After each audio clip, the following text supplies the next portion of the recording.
just defer once you hire that person, right? But let me add one nuance. This is something I've been doing for years with VPs. And now I think in 2024, we should do with ICs, individual contributors. Give them an offer letter that is signed, and then give them 2 weeks to back out. Take the pressure off recruiting. Here's your offer letter. Here's your comp. And then say to Jason or Sam or Amelia, look, the last thing we want is you to fail here in 30 days.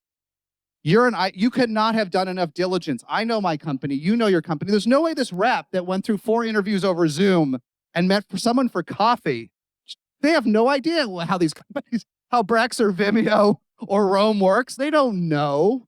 And it's on you. And give them 2 weeks to join more team calls, to join meetings, to listen to 50 gongs. Do everything and give them a chance to make sure they believe after 2 weeks. Find some way where they have their job and they can say to you in 2 weeks, it's not for me. Find something. I've done this with VPs for years because there's nothing worse than hiring a VP and it not working out in 90 days, right? But in a startup, it's true of everyone's important today.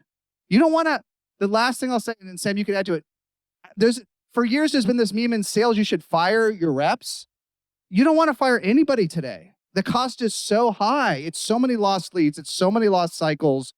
So you really want to, I think as founders and as leaders, we need to go the extra yard for as long as possible to have high conviction they will work.